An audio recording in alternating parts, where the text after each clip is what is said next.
Assalamualaikum warahmatullahi wabarakatuh. Apa kabar anak-anak sekalian? Berjumpa kembali dengan saya ya di pembelajaran seni budaya.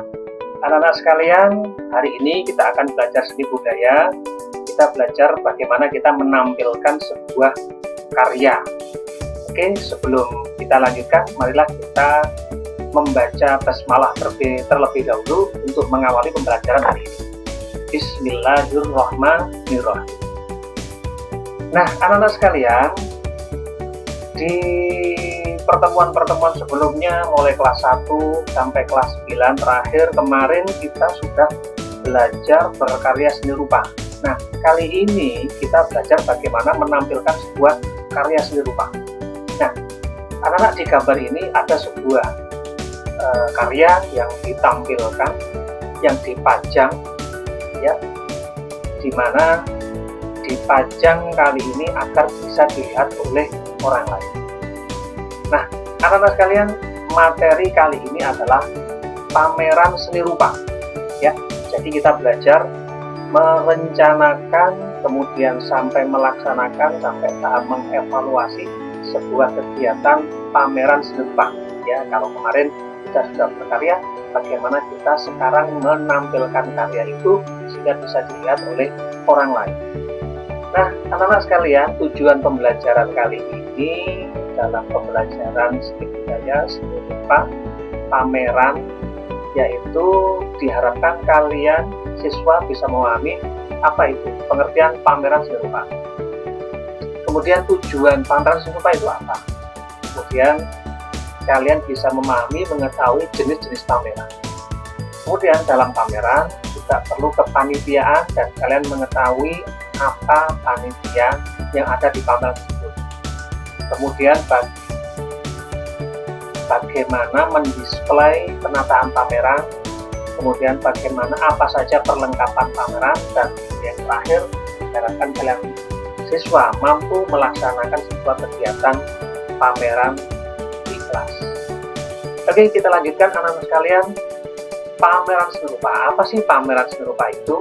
Ya, pameran seni rupa itu adalah kegiatan memperkenalkan, menggelar, atau mempertunjukkan karya-karya seni rupa kepada khalayak umum dalam tempat khusus sehingga bisa diapresiasi oleh masyarakat luas.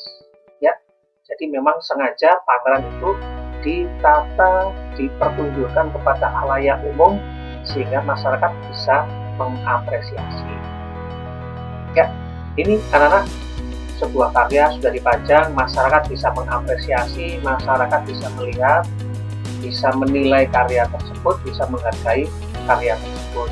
Ya, berbagai kalangan bisa melihat karya-karya seni rupa yang dipajang. Ya, tujuan dari pameran seni rupa itu bermacam-macam anak sekalian. Ada tujuan edukasi, ya, edukasi adalah pendidikan. Ya, dengan pameran akhirnya masyarakat teredukasi, oh ternyata pameran karya-karya itu seperti ini, tekniknya seperti ini, dan lain sebagainya. Di samping itu, pameran memiliki tujuan informasi dan komunikasi. Bagi seorang seniman, pameran itu sebagai puncak dari berkesenian, karena dengan pameran bisa mengkomunikasikan apa yang ada dalam benak seniman tersebut, bisa menginformasikan apa karya-karya yang sudah dihasilkan oleh seniman tersebut. Kemudian ada tujuan rekreasi dan apresiasi, ya, jadi ada kepuasan bagi seniman untuk berpameran tersebut. Kemudian juga bagi penonton bisa menjadi ajang rekreasi, ya. Kemudian tujuan lain seniman, ya, ada tujuan komersial dengan harapan karya itu bisa terjual sehingga bisa mendapatkan fulus, ya. Kemudian anak, tujuan selanjutnya adalah meningkatkan daya kreativitas, ya, meningkatkan daya kreativitas. Kemudian memupuk semangat kekeluargaan dan kerjasama, ya, di antara seniman, di antara apresiator dengan seniman, kemudian dengan masyarakat ada semangat kekeluargaan, kerjasama, apalagi dalam sebuah kepanitiaan. Dan yang terakhir, tujuan dari pameran adalah untuk memperluas cakrawala budaya di bidang kesenian. Ya, kita tahu sampai di mana sih perkembangan seni budaya di tengah masyarakat. Ya, karena ini sebuah ilustrasi, wah karyanya keren-keren bang. Setelah melihat pameran, atau lagi selfie dulu jika di pameran bisa selfie dulu di tengah area pameran. Yang ini lain lagi, wah ini perlu diviralkan, ini dibutuhkan. Ya, kalau ini saya mau buang lukisan bro, mau beli lukisan, ya. Ada tujuan komersil yang didapat oleh seniman yang berpameran. Oke, jenis pameran anak, ya, jenis pameran bermacam-macam jenis pameran itu. Yang pertama berdasar sifatnya, ada pameran rutin, pameran insidental, dan ada pameran permanen. Kalau pameran rutin itu periodik, ya, misalkan setiap bulan Mei ketika peringatan Hari Pendidikan Nasional diadakan pameran serupa. Kemudian pameran insidental ini tidak rutin, ya, tiba-tiba wah ini dalam rangka ini ada bencana, dalam rangka menggali dana kita adakan pameran insidental. Kemudian ada pameran permanen, ini sudah dalam sebuah galeri, sebuah museum, ini sudah mengadakan kegiatan pameran yang permanen, sudah setiap hari kecuali libur. Kemudian berdasar peserta itu ada pameran tunggal, ada pameran kelompok. Kalau tunggal itu satu orang mengadakan pameran, kalau kelompok itu beberapa orang mengadakan pameran. Berdasar ragam yang dipamerkan itu ada pameran homogen. Homogen itu butuh satu, ya, jadi satu jenis. Katakanlah pameran seni lukis saja, seni patung saja, seni kriya saja. Ya, kalau pameran heterogen itu pameran yang terdiri dari bermacam-macam, ada seni lukis, ada patung, ada seni grafis, atau ada seni kriya dan lain sebagainya. Jadi bermacam-macam. Kemudian berdasar lokasi itu ada jenis pameran terbuka di luar, ada pameran tertutup, ada dalam sebuah ruangan. Ya, ini berdasar tempat. Nah ini yang sekarang sedang marah di tengah pandemi COVID ini. Berdasar wujudnya ada pameran langsung, ya. Kemudian ada pameran yang tidak langsung, yang virtual secara online. Sekarang ini kondisi seperti ini, kebanyakan pameran diadakan secara virtual atau online dan tidak marak. Ya, anak-anak sekalian, dalam sebuah pameran itu tidak bisa ujuk-ujuk kita mengadakan pameran. Ya, perlu sebuah kerja, dan kerjanya adalah kerja tim. Ada koordinasi, ada kepanitiaan. Ya, nah panitia apa saja yang ada di dalam pameran? Ya, kalau kita mengadakan pameran kelas secara langsung, tidak online, tidak daring, itu ada panitia-panitia. Ya. Nah, kalau kita dalam lingkup sekolah, ada penanggung jawab, yaitu Bapak Kepala Sekolah. Kemudian ada pembina dari pameran itu, dari guru mata pelajaran, kemudian juga dari wali kelasnya. Kemudian ada panitia, kemudian ada wakil ketua, kemudian ada sekretaris. Sekretaris ini yang bagian catat, menulis, membuat proposal dan sebagainya. Kemudian ada bendahara, katanya keluar masuknya keuangan. Nah ini yang penting juga ada seksi penggali dana, ya. Karena tanpa dana nggak bisa sebuah kegiatan itu berlangsung. Kemudian ada seksi seleksi karya dan pengumpul karya. Ini bagian yang mengumpulkan karya, ya. Kemudian ada seksi humas. Seksi humas ini katanya dengan perizinan, ya, biasanya ada yang gabung dengan seksi publikasi, bagian mempublikasikan. Kalau itu efeknya besar, ada seksi dokumentasi, ya, itu juga yang mendokumentasikan baik berupa video maupun berupa foto. Kemudian ini penting adalah seksi display, seksi yang menata karya ini, memajang karya itu bagaimana tampil menarik, ya. Dan ada seksi dekorasi. Dan ya, ini yang paling disenangi, yang ditunggu-tunggu, ini seksi konsumsi, ya. Ini katanya dengan orang yang panitia yang bekerja akan menyediakan konsumsi. Kemudian kalau ada undangan itu disediakan konsumsi. Ada seksi keamanan dan kebersihan, sehingga kegiatan pameran itu berlangsung aman, tertib, dan juga seksi. Nah, kemudian ada seksi acara. Seksi acara, apa yang ditangani seksi acara? Itu kan bisa pada waktu acara pembukaan. Kalau ada ada acara sarasean, nah ini yang seksi acara yang mengatur. Kemudian kalau ada hiburan, nah ini seksi acara juga. Wah, kita tampilkan kelompok band ini dan artistik kegiatan pameran, ini seksi acara. Kemudian ada seksi penerima tamu dan penjaga pameran. Monggo Pak, silakan masuk, ini karyanya. Kemudian yang menjaga buku tamu, pemandu, nah ini adalah ada seksi tersendiri, yaitu seksi penerima tamu dan penjaga. Nah, kalau pamerannya secara online, ini kan berbeda dengan langsung, ya. Panitianya pun juga berbeda, seksi-seksinya juga berbeda. Kalau pameran secara online atau pameran virtual, ya. Kalau pameran online, ya ada penanggung jawab sama kepala sekolah, kemudian ada pembina, guru, dan wali kelas, ya. Kemudian ada panitia.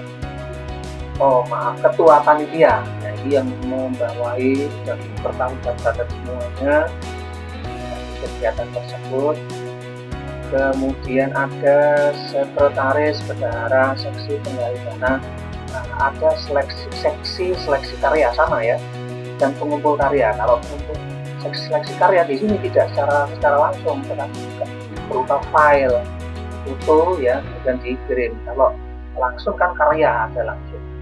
Kemudian ada seksi humas dan publikasi. Nah ini menghumaskan kaitannya dengan perizinan, mempublikasikan, nanti di-share, nanti di online kan lewat apa ya. Publikasi itu bisa publikasi awal ya, publikasi awal ketika sebelum pameran, ya, dipublikasikan juga setelah video sudah selesai, jadi itu dipublikasikan lewat YouTube, kemudian Facebook atau Instagram dan sebagainya ya, bisa dipublikasikan. Ini penting ini ya. Kemudian bisa juga seksi dokumentasi ya. Ini bisa bergabung dengan seleksi karya ya. Jadi seleksi karya sekaligus mendokumentasikan. Kemudian seksi syuting, barangkali itu memerlukan syuting tertentu ya. Katanya mungkin dengan profil, kemudian sambutan, ada yang menyuting, ini ada seksi syuting. Kemudian ada seksi editing ya, edit dari hasil syutingan ya, karya-karya terkumpul diedit atas seindah.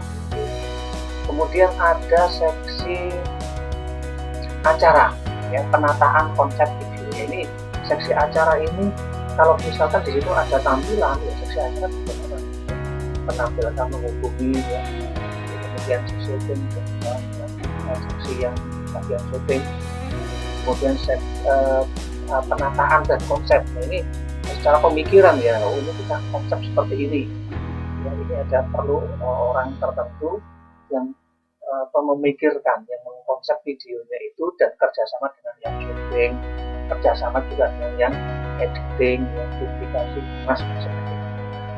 Ini yang pameran secara online ya. Jadi ini yang kita coba. Kemudian anak-anak, dalam pameran ini penting sekali, yaitu kaitannya dengan penataan karya atau mendisplay karya. Ya, bagaimana sih kalau kita mau mendisplay karya itu ya, maka kalau ada pertanyaan bagaimana mendisplaynya, yaitu kita berbicara tentang prinsip-prinsip bagaimana mendisplay yang bagus ya. Yang pertama adalah sirkulasi alur pengunjung jelas dan lapang, jangan sampai tumpuk ya, tabrakan dan sebagainya. Jadi alurnya itu jelas ya. Alurnya jelas, jadi sudah ditata sehingga membentuk sebuah alur. Yang kemudian yang kedua adalah keseimbangan ruang ya. Jadi karya tersebar dengan seimbang, jangan terpusat di satu sini, di sini tidak, jadi tersebar dengan seimbang ya.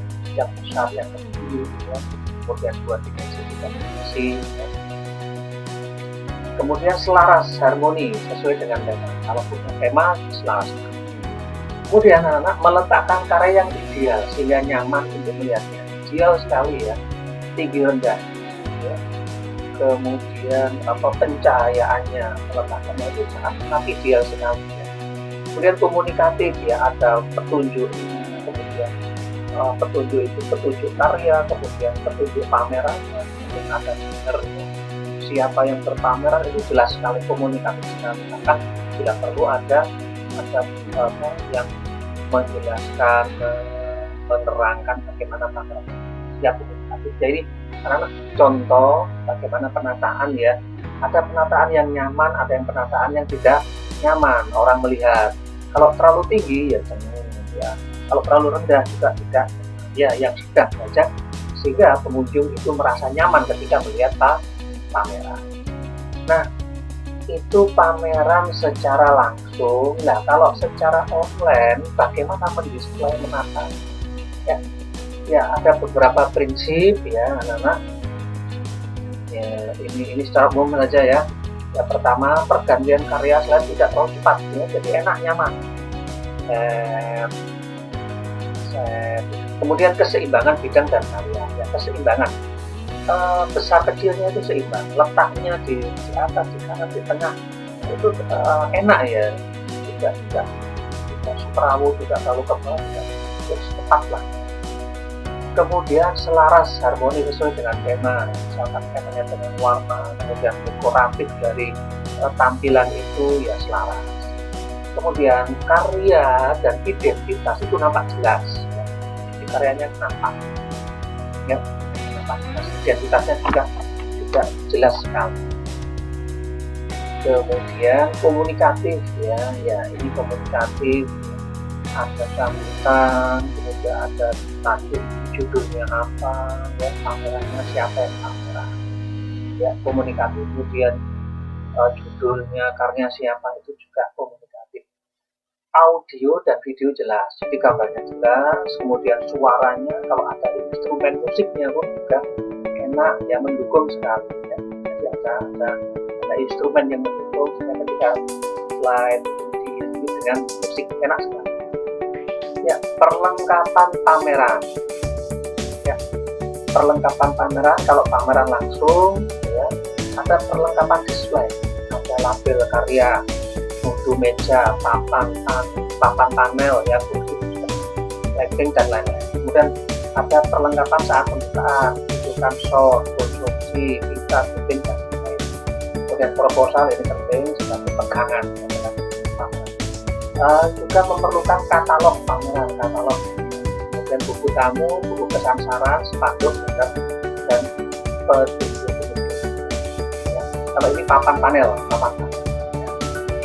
untuk memajang karya dua dimensi, yang booster ini untuk memajang karya tiga dimensi. Papan panel bermacam-macam, ini juga menyatu dengan pencahayaan lampu. Papan panel akan mengatakan sebagai sketsa. Untuk pameran ini juga memerlukan label karya ya, label karya. Di label karya biasanya pamerannya itu apa, kemudian siapa yang membuat. Kalau itu S. Sujoyono dari Indonesia, dunia karya di depan lampu terbuka, ukurannya 2 meter lawan 1,5 meter, cat minyak di atas kanvas, kemudian tahun pembuatan ya. Kemudian nah ini ada spanduk. Nah kalau ada pembukaan ya, ada seremoni pembukaan, ada kita ya, dan apa ya, seremoni pembukaan melukis di atas kanvas. Nah kemudian ini katalog ya, ini berisi kumpulan-kumpulan karya dipamerkan di situ ya, jelas sekali. Ya, perlengkapan utama dalam pameran virtual. Kalau pameran virtual, perlengkapan utama adalah perangkat editing. Ya, bisa komputer ya, bisa tab, bisa HP ya, untuk perangkat editing ya. Semakin bagus perangkat editing nanti ya, di perangkat editing ya kita membutuhkan software ya, aplikasi yang digunakan ya, silakan dipilih yang mana untuk aplikasinya. Nah, langkah kerja panitia. Jadi panitia itu kan membutuhkan schedule ya, langkah-langkah apa saja yang harus kita lakukan ya. Jadi tertulis sehingga kita melaksanakan itu jelas sekali ya. Langkah-langkah dalam kepanitiaan, yang pertama pasti membentuk panitia, penentukan tulis ya. Yaitu membuat proposal kaitannya dengan perizinan, sudah ditentukan tempat, waktu, acara, pendanaan, dan lain sebagainya. Setelah itu mulai mengumpulkan karya, dikumpulkan. Karya terkumpul itu diseleksi, didata. Ini karya siapa, ukurannya, bahannya. Kemudian didokumentasi untuk membuat katalog, dokumentasi foto, spek. Kemudian mengelompokkan karya berdasarkan kategori tertentu, misalkan tema, media, 2 dimensi, 3 dimensi. Kemudian membuat media komunikasi visual, undangan, ya, kemudian banner, spanduk, dan sebagainya, ya. Kemudian iklankan. Kemudian panitia melihat ruangan yang akan dipergunakan, ya. Ukurannya bagaimana?